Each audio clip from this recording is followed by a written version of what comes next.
ಹಳೆಯ ಚಿನ್ನದ ಒಡವೆನ ಅಧಿಕ ಬೆಲೆಗೆ ಮಾರಬೇಕೆ ಅಂದ್ರೆ ಆಟಿಕಾಗೆ ಕಾಲ್ ಮಾಡಿ 880300 ಅಟ್ಟಿಕಾ ಗೋಲ್ಡ್ ಕಂಪನಿ. ನೋಡಿ, ಬಹಳ ಸ್ಪಷ್ಟವಾಗಿ ಎದ್ದು ಕಾಣೋದು ಏನಪ್ಪಾ ಅಂದ್ರೆ ಬಿಜೆಪಿ ಮತ್ತೆ JDS ಅಲ್ಲಿ ನಾಯಕತ್ವದ ಕೊರತೆ ಇದೆ. ಬಿಜೆಪಿ ಅವರಿಗೆ ಮತ್ತೆ JDS ಅವರಿಗೆ ಅವರ ನಾಯಕತ್ವದಲ್ಲಿ ನಂಬಿಕೆ ಇಲ್ಲ.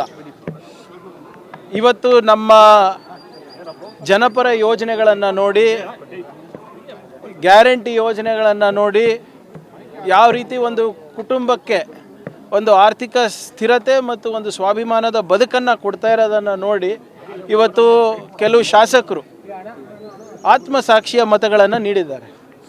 ಇದು ನಮಗೆ ಕೇಳೋದಕ್ಕಿಂತ ಹೆಚ್ಚಾಗಿ BJP ಮತ್ತು JDS ಅವರಿಗೆ ಕೇಳಬೇಕಾಗ್ತದೆ.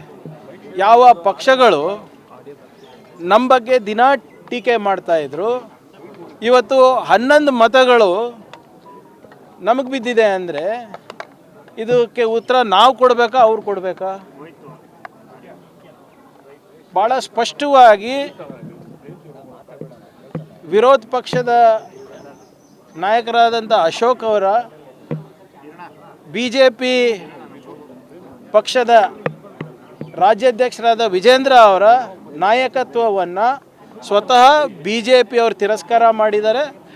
ಮತ್ತು ಎರಡೂ ಪಕ್ಷದ ಮೈತ್ರಿ ಏನಿದೆ ಅದನ್ನು ಕೂಡ ತಿರಸ್ಕಾರ ಇವತ್ತು JDS ಹಾಗೂ BJP ಶಾಸಕರು ಮಾಡಿದ್ದಾರೆ. ಬರೋಬ್ಬರಿ 11 ಮತಗಳು ಆತ್ಮಸಾಕ್ಷಿಯ ಮತಗಳು.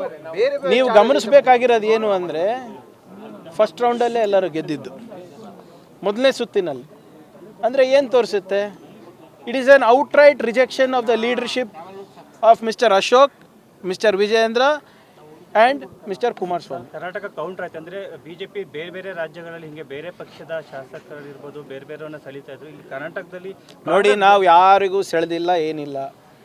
ಭಾಳ ಸ್ಪಷ್ಟವಾಗಿ ನಮ್ಮ ಮುಖ್ಯಮಂತ್ರಿಗಳು ಮತ್ತು ನಮ್ಮ ಪಕ್ಷದ ಅಧ್ಯಕ್ಷರು ಹೇಳಿದ್ದಾರೆ, ನಾವು ಯಾವುದೇ ರೀತಿಯಾದಂಥ ಅನ್ಕಾನ್ಸ್ಟಿಟ್ಯೂಷನಲ್ ಮೀನ್ಸ್ ಮುಖಾಂತರ ನಾವು ಚುನಾವಣೆ ಗೆದ್ದಿಲ್ಲ, ನಾವು ಗೆಲ್ಲಕ್ಕೂ ಹೋಗೋದಿಲ್ಲ.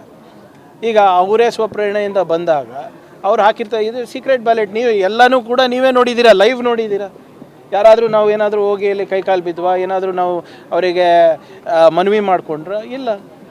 ಹಾಗೆ ಸರ್, ತಮಿಳುನಾಡು ಸರ್ಕಾರ ಏನು ಕಾವೇರಿ ಮೇಕೆದಾಟು ವಿಚಾರದಲ್ಲಿ ರೆಸೊಲ್ಯೂಷನ್ ಪಾಸ್ ಮಾಡಿದೆ. ನೋಡಿ, ಅವ್ರ ಹಿತಾಸಕ್ತಿನಲ್ಲಿ ರೆಸೊಲ್ಯೂಷನ್ ಪಾಸ್ ಮಾಡ್ಕೋತಾರೆ. ನಾವೇನು ಮಾಡಬೇಕು? ನಾವು ಮಾಡಬೇಕಲ್ಲ. ಕೋರ್ಟ್ ಆರ್ಡರ್ ಕ್ಲಿಯರ್ ಇದೆ. ವಿ ಆರ್ ಮೇರ್ಲಿ, ಈಗ ನಾವು ಅವ್ರ ಪಾಲಿನ ನೀರನ್ನು ನಾವು ಕಸ್ಕೋತಾ ಇದ್ದೀವಿ ಅಂದರೆ ಅವರು ಏನಾದರೂ ಏನು ಆಕ್ಷೇಪ ವ್ಯಕ್ತಪಡಿಸಲಿ. ಎಕ್ಸಸ್ ಏನಿದೆ ಹೋಗ್ತಾ ಇದೆ ಅದನ್ನು ನಾವು ಸಂಗ್ರಹಣೆ ಮಾಡಿ ನಮ್ಮ ಜನರಿಗೆ ಅನುಕೂಲ ಆಗಬೇಕು, ಬೆಂಗಳೂರಿಗೆ ಅನುಕೂಲ ಆಗಬೇಕು, ಅಲ್ಲಿ ಸ್ಥಳೀಯ ಜಿಲ್ಲೆಗಳಿಗೆ ಜನರಿಗೆ ಅನುಕೂಲ ಆಗಬೇಕು ಅಂತ ಮಾಡ್ತಾ ಇರೋದು. ಆ್ಯಂಡ್ ಕೋರ್ಟ್ನಲ್ಲಿ ಇದು ಕ್ಲಿಯರ್ ಆಗಿದೆ. ಯಾರಿಗೂ ಅನ್ಯಾಯ ಆಗ್ಲಾರ್ದಂಗೆ ನಾವು ನೋಡ್ಕೋತೀವಿ. ಮಾಡಲಿ, ವಾಟ್ ಎವರ್ ಇಟ್ ಈಸ್. ನೋಡಿ, ನನ್ನ ಜವಾಬ್ದಾರಿ ಏನು? ನಮ್ಮ ರಾಜ್ಯದ ಹಿತಾಸಕ್ತಿ ಕಾಪಾಡೋದು. ಅವ್ರ ರಾಜ್ಯದ ಅದೇನಿದೆ ಆಗಲೇ ಕೋರ್ಟಲ್ಲಿ ತೀರ್ಪು ಬಂದಿದೆ. ಇವರು ಇನ್ನೂ ಏನು ಮುಂದೆ ಮಾಡ್ತಾರೆ, we are also ready for it. ನಿಮ್ದು ಎಕ್ಸ್ಪೆಕ್ಟೇಷನ್ ಜಾಸ್ತಿ ಇದೆ BJP ಅವ್ರ ಕಡೆಯಿಂದ. 12 ವರ್ಷ ಆಯಿತು ಸ್ವಾಮಿ, ಒಂದು ಸರಿಯಾನ ಯಾವುದಾದ್ರೂ ಕರ್ನಾಟಕದ ಬಗ್ಗೆ, ಕನ್ನಡಿಗರ ಬಗ್ಗೆ ಧ್ವನಿ ಎತ್ತಿದಾರಾ? ನನಗಂತೂ ಯಾವುದೇ ಎಕ್ಸ್ಪೆಕ್ಟೇಷನ್ ಇಲ್ಲ. ನೀವು ಯಾಕೆ ಇನ್ನೂ ಇಟ್ಕೊಂಡಿದ್ದೀರಾ ನನಗೆ ಗೊತ್ತಿಲ್ಲ. ಅವರಷ್ಟು ಅಸಮರ್ಥ ನಾಯಕತ್ವ ಇಡೀ ದೇಶದಲ್ಲೇ ನಾನು ನೋಡಿಲ್ಲ. ನಮ್ಮ ರಾಜ್ಯ BJP MPಗಳು ಏನು ಮಾಡ್ತಾರೆ? ಈಗ ನಿಮ್ಮ BMRCLದು ದರ ಏರಿಕೆ ಆದಾಗ ಯಾವ ರೀತಿ ಬಂದು ಪ್ರತಿಭಟನೆ ಮಾಡ್ತಾರೆ? ಬಾಲೇಶ ಥರ ಹೇಳಿಕೆ ಕೊಡ್ತಾರೆ. ಏನು ಬರೀ ನಮ್ಮದು ಒಂದೇ ಜವಾಬ್ದಾರಿನಾ? ಸೊ ಇವೆಲ್ಲನೂ I have no hopes and zero expectations from the members of parliament of BJP. ನಮ್ಮ ಮೀಡಿಯಾ ಫ್ರೆಂಡ್ಸಿಗೆ ಇನ್ನೂ ಯಾಕಿದೆ ಅಂತ ನನಗೆ ಗೊತ್ತಾಗ್ತಿಲ್ಲ. ಸರ್, ಕಲಬುರಗಿಲಿ ಕಾನ್ಸ್ಟೇಬಲ್ ಮತ್ತು PSI ಅಕ್ಕಿ ವಿಚಾರದಲ್ಲಿ ಲಂಚ ತಗೊಳ್ಬೇಕಾದ್ರೆ ಲೋಕಾಯುಕ್ತಕ್ಕೆ ಈಗ ನೋಡಿ, ಇವರೇ ಎಲ್ಲ ಇಲಾಖೆಯಲ್ಲಿ ಹಲವಾರು ವ್ಯವಸ್ಥೆಗಳಲ್ಲಿ ಇಂಥವು ಇದ್ದೇ ಇರ್ತಾರೆ ಒಂದೆರಡು.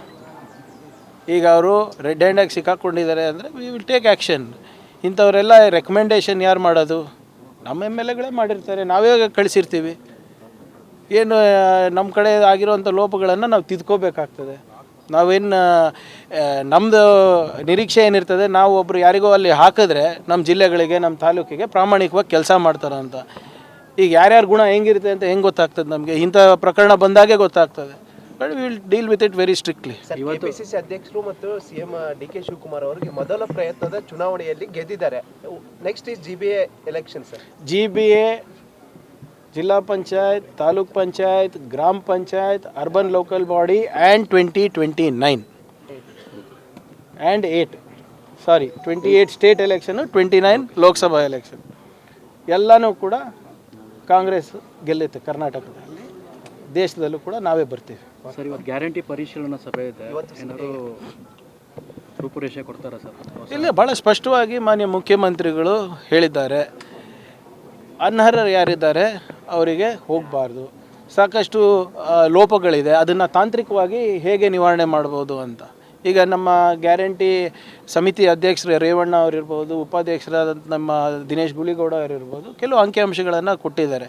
ಈಗ ನೀವೇ ಹೇಳಿ, ಸರ್ಕಾರದ ಬೊಗ್ಗಸೆಗೆ ಏನು ನಷ್ಟ ಆಗ್ತಾಯಿದೆ ಅದು ತಡೆಯೋದು ನಮ್ಮ ಆದ್ಯ ಕರ್ತವ್ಯ ಅಲ್ಲ.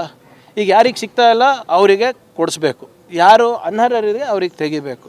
ಈ ಮೃತಪಟ್ಟವರಿಗೂ ಹೋಗ್ತಾ ಇದೆ. ಈಗ ನಾವು ಮೆಕ್ಯಾನಿಸಮ್ನ ಇವಾಲ್ವ್ ಮಾಡಬೇಕಲ್ಲ ತಾಂತ್ರಿಕವಾಗಿ. 2 ತಿಂಗಳಿಗೋ 3 ತಿಂಗಳಿಗೋ ನಾವು ಅಲ್ಲಿ PDO ಮುಖಾಂತರ, ವಿಲೇಜ್ ಅಕೌಂಟೆಂಟ್ ಮುಖಾಂತರ ಅಥವಾ ತಹಸೀಲ್ದಾರ್ ಮುಖಾಂತರ ಇಷ್ಟು ಜನ ತೀರೋಗಿದ್ದಾರೆ, ಇವರು ಆದರೂ ಕೂಡ ಇವ್ರ ಬ್ಯಾಂಕ್ ಅಕೌಂಟಿಗೆ ಜಮೆ ಆಗ್ತಾಯಿದೆ ಅಂತ ನಾವು ಒಂದು ಮೆಕ್ಯಾನಿಸಮ್ ಡೆವಲಪ್ ಮಾಡಬೇಕಲ್ಲ. ಸೊ ಅದ್ರ ಬಗ್ಗೆ ಚರ್ಚೆ ನಡೀತಾ ಇದೆ. ಮತ್ತು ಇನ್ನೂ ಹೆಚ್ಚು ರೀತಿಯಿಂದ ಹೇಗೆ ನಾವು ನಮ್ಮ ಸರ್ಕಾರದ ಏನು ಸಿಟಿಸನ್ ಸರ್ವಿಸಸ್ ಡೆಲಿವರಿ ಸಿಸ್ಟಮ್ ಇದೆ ಅದನ್ನು ಚುರುಕುಗೊಳಿಸಬೇಕು ಅಂತ ಮುಖ್ಯಮಂತ್ರಿಗಳು ಎಲ್ಲರಿಗೂ ಕರೆದಿದ್ದಾರೆ. ಈ ಗವರ್ನೆನ್ಸರಿಗೂ ಕರೆದಿದ್ದಾರೆ ಅದಕ್ಕೆ. So we will evolve A mechanism in the next 1 or 2 months. ಅದು ಗ್ಯಾರಂಟಿ ನ್ಯೂಸ್, ಸುದ್ದಿ ಖಚಿತ, ನ್ಯಾಯ ನಿಶ್ಚಿತ.